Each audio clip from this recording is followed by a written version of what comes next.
G'day, this is Captainoob, and this is a laser RCW. This is a weapon based on its namesake incarnation in Fallout New Vegas. And in Fallout New Vegas, this thing was a sort of an early game rapid fire laser weapon. Your early game Gatling laser, if you will. It did the job against trash mobs, but it quickly fell behind as you progressed through the levels and got access to more powerful gear. Visually, this thing is very similar looking to the Thompson submachine gun, so, you know, it's like a Thompson but powered by batteries instead of powder and cartridge, which I think is cool. It's a very good looking weapon and faithfully recreated to a very high standard indeed. Now, the first thing I want to talk about is this thing's reload animation, because this is where it majorly differs from its Fallout New Vegas incarnation. Whereas your standard reload for this thing in Fallout New Vegas was just popping out this electron charge pack and putting a new one in, this one's reload is the same as a vanilla game submachine gun, which involves taking out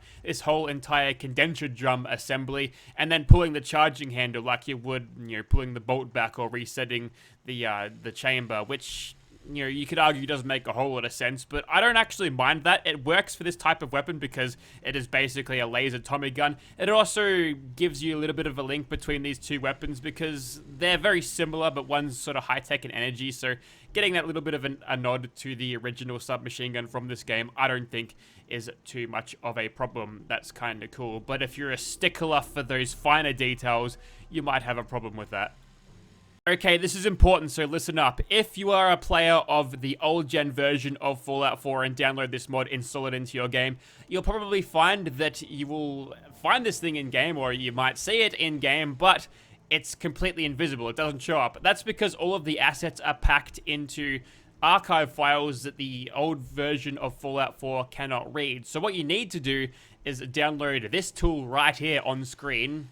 Screenshot it if you must, just download it, and then you're going to extract the contents manually into your data folder. Normally, modders give you the option of loose files or archive files, especially if they are on new gen, just so old gen players don't mess out, but the mod author hasn't done that, and everyone who asks about why the weapon is invisible in their game, he just chirps them, which is a shit attitude to have. But I've found a solution. Just extract all of the contents of your archives into your Fallout 4 data folder, the same folder as your archives are. The archives are all sorted into their respective folders already, and you should be good to go. Okay, attachment time. We're starting off with the receivers and not the capacitors. Usually the terminology for energy weapons is capacitors, but in this case, it's receivers. So we've got a standard 72 energy damage with a DPS of almost 1,000. We can get that almost to 1,000 if we use the overloaded. There's this beta wave one that'll give you a little bit of incendiary damage burning over time, which is usually nothing, but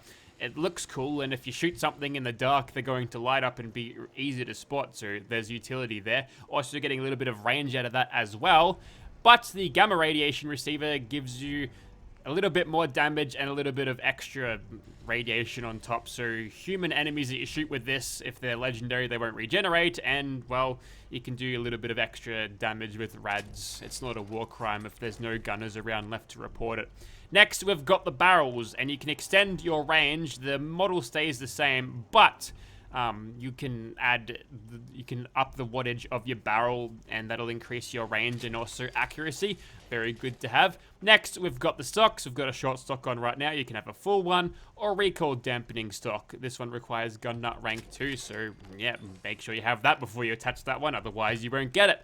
We'll control the recoil as much as we can. And now we go over to your magazines or condenser drums. Now, the reason I haven't bothered getting any electron charge packs is because there's a fusion cell conversion of this, which will give you a more readily available ammo source. The capacity on this thing is going to be 60, which is enough. There's also an option for a recycler here, but yeah, again, I don't want to go out of my way to get these ECPs. Call me lazy, but the fusion cells are the way to go. Plus, I like the color better. Also, it changes the model slightly if you use the recycling one, which I think that's kind of a neat touch. I like that. Next, we've got the sights. We've got iron sights. You can have glowing tritium iron sights. I like that. There's also options for reflex sights and more of your modern day tactical things. That looks like a DAC scope on that thing. Maybe ACOG's a little bit too overkill for the amount of zooming in. There's also options for holographics with cool magnifiers, and looks like some the retextures of recon scopes, which I like that quite a lot, but I don't think we're going to be needing too much in the ways of scopes on this thing. There's also an option for a laser sight as well if you don't feel like aiming down sights whatsoever. Let's go with just a standard reflex sight. This one looks to be the same asset as your vanilla game stuff. Perhaps it's the same one from your submachine gun in the vanilla game, which again bridges that gap a little bit closer, which I don't mind. Legendary effect provided by legendary modification. Skip, and you can reduce the weight on this thing a little bit if you use a lightweight integration rail system. Why not? You know, it doesn't cut off a ton of weight, but you know, a couple of extra pounds here and there. If you're playing on survival mode, that might mean you're able to carry more fusion cells or electron charge pack around. Now, you can change the fire mode on this thing. If you go for a semi-automatic setup, you'll gain a little bit of extra damage per shot, sort of as a balancing thing. But as you can tell, the DPS is significantly diminished by that. Now, if we use a scope on this thing, does it give us access to sniper knockdowns? We shall see.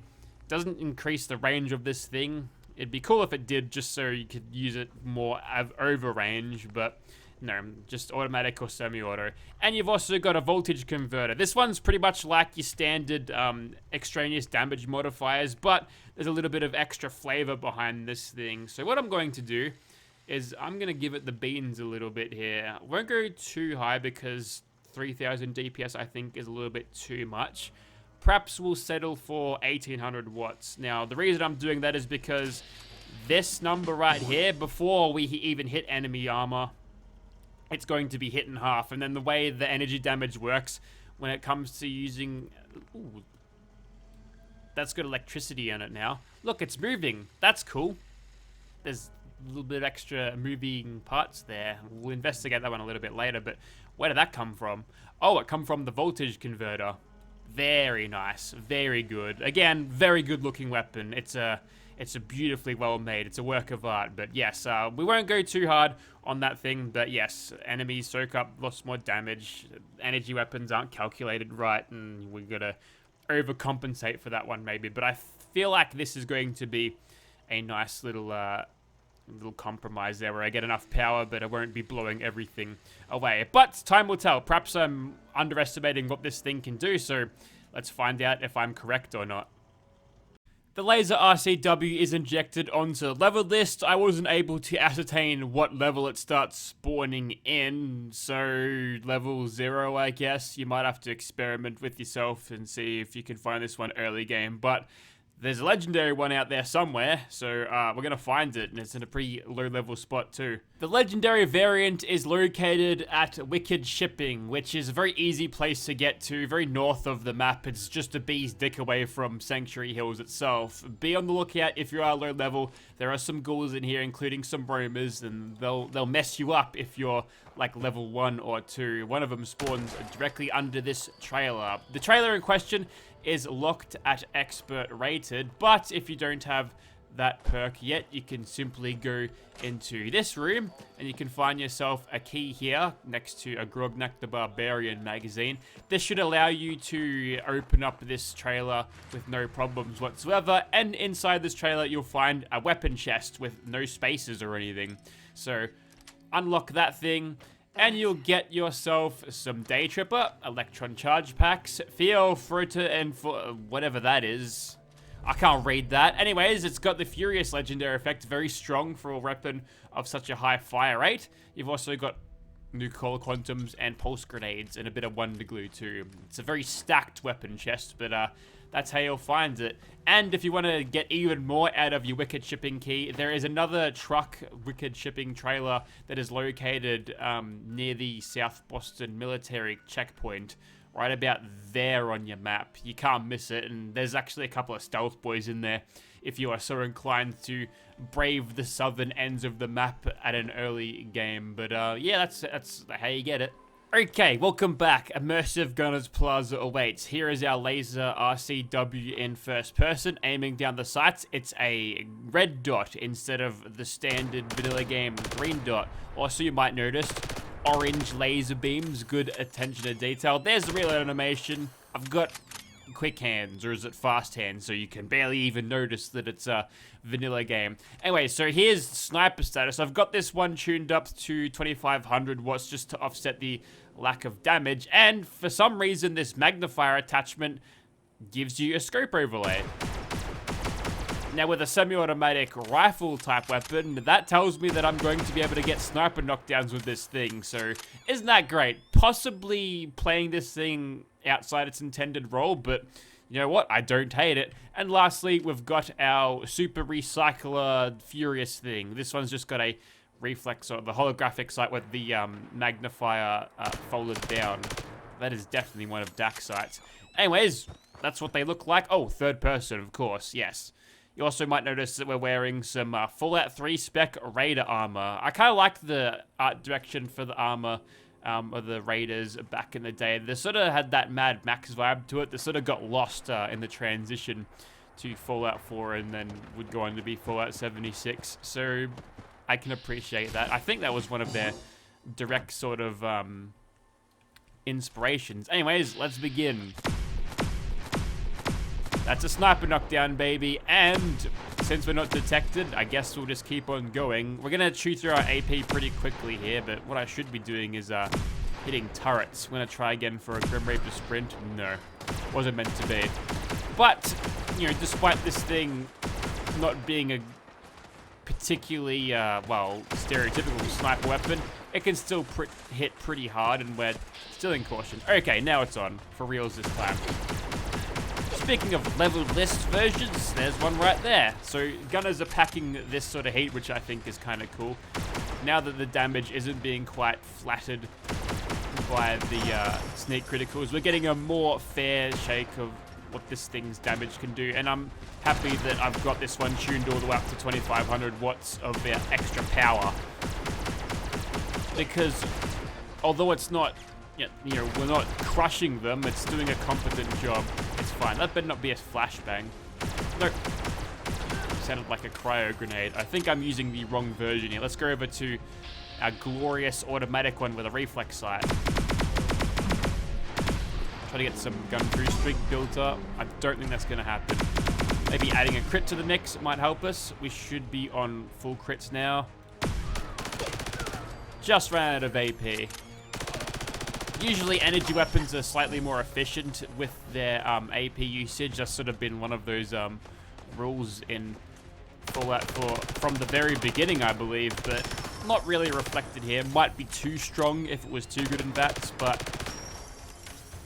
I think it's just fine without the use of VATS. Obviously, the rate of fire on this thing is going to keep the DPS to a point where you don't have to really rely on any extraneous critical damage to actually do well.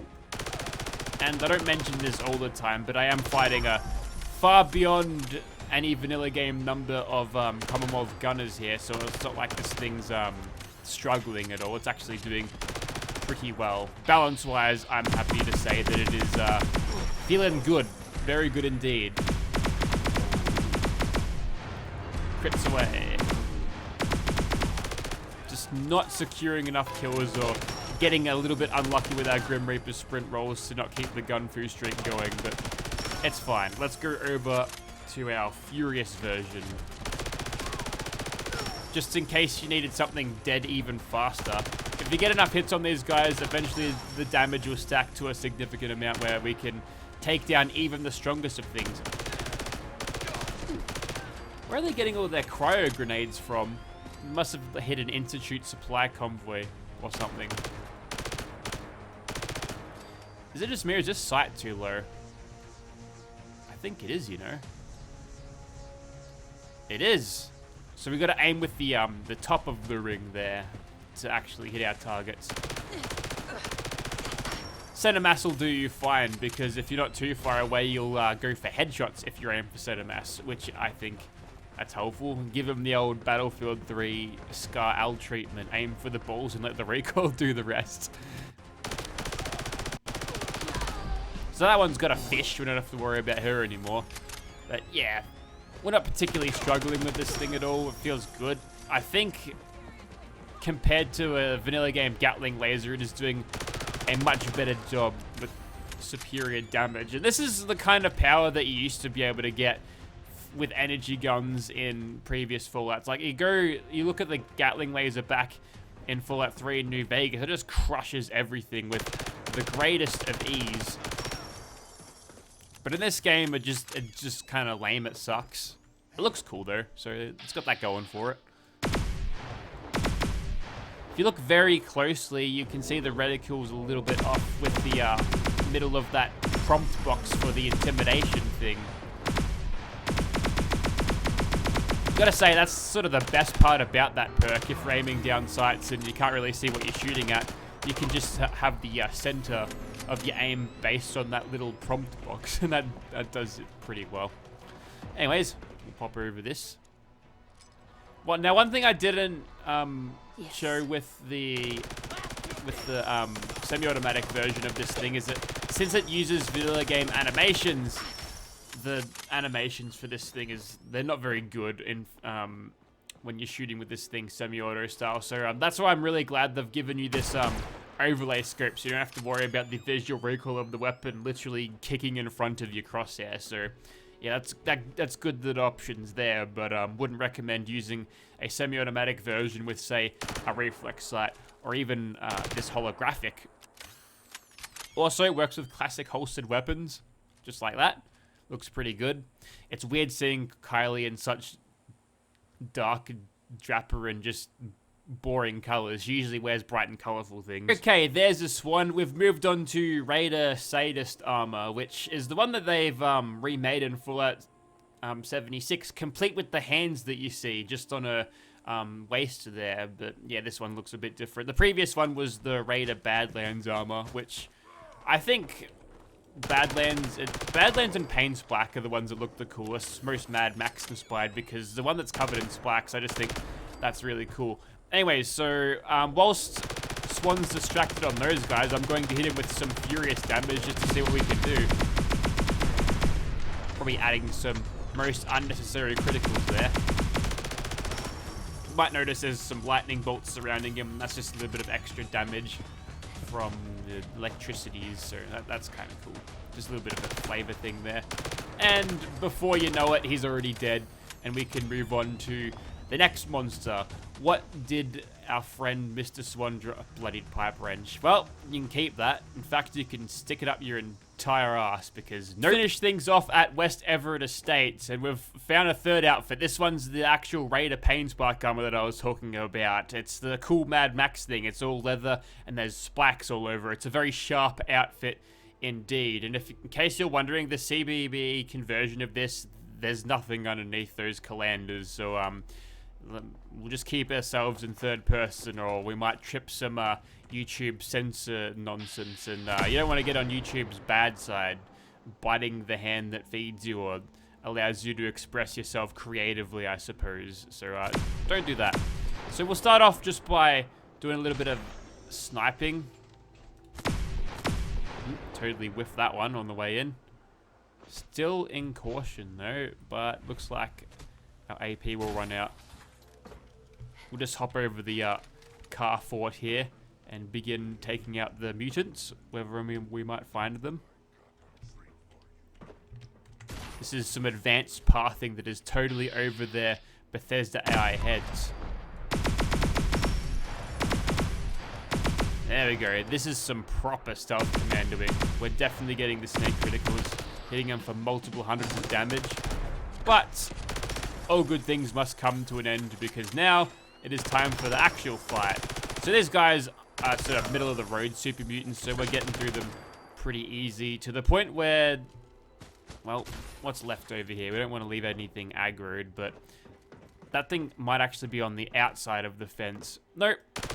Just stuck because there's a centaur and, you know, bad pathing. But yes, I think one of those super mutants had a classic Capital Wasteland minigun, which I think is pretty neat.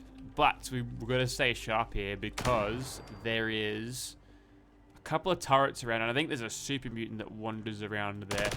And if he sees us, then the mutant hound definitely will. Speaking of, let's hit him with whatever we can.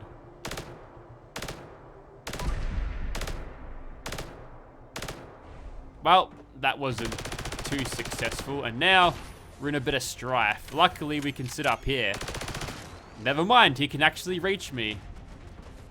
Have to admit, didn't see that one coming. There's also a thing over there.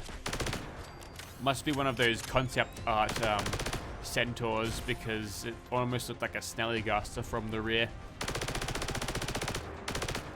I'm surprised there hasn't been any enemy cryptid ports into Fallout 70. I mean, to Fallout 4 from 76. That seems like a no-brainer, doesn't it?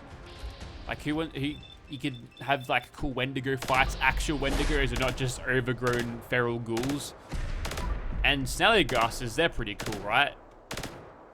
But we're not really hitting this guy for much. He doesn't have particularly high energy resistance. You'd expect not as much as normal. We actually staggered him out of his howling animation there. It's one of those rare moments where a stagger is not the most optimal occurrence. But yeah, this guy is tanking it up something fierce at the moment. Even with the criticals, we're hitting for sometimes 20 points of damage. He's totally dived right through me. We could potentially bait Nerd Rage here. There it is. We'll add all of the criticals, and there's the mutation, but we're in a bit of strife here because he is responding pretty well to this damage. We may have gotten him stuck there. I think we have got him stuck. We might actually yet stagger him out of that position. We'll give you a helping hand, I suppose. Alright.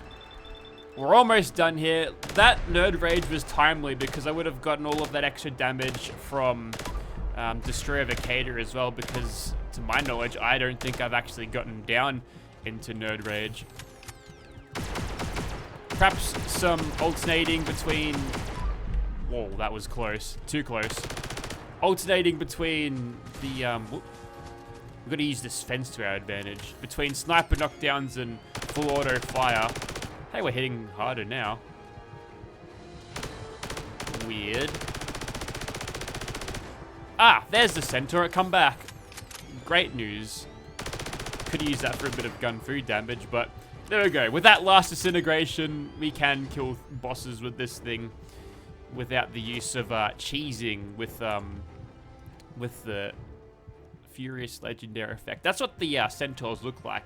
That was in the concept art for the game, but I suppose they just replaced them with mutant hounds because, well, what's more believable, seeing that grotesque monster or a doggo that's just been dipped in FEV and looks like a more efficient hunter and killer anyway? And I actually really like the design of mutant hounds, but I think you get the point. So this here was the Laser RCW, and I think it's better than Alex Raiders, but that one was like bad on damage wise. That was like pre pipe gun spec. So, you know, this one balanced a whole lot better, and I do think visually it looks better as well. Perhaps the only gripe is it doesn't reload exactly like the one in Fallout New Vegas, but I can let that one slide. If you'd like to see this weapon, check out the link in the description. It should be down there.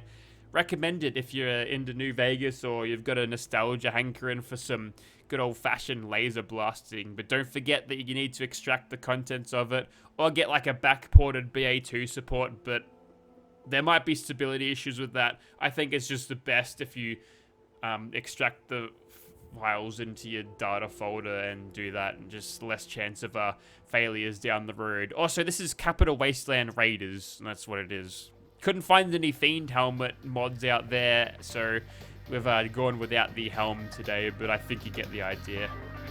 Thanks for watching, guys.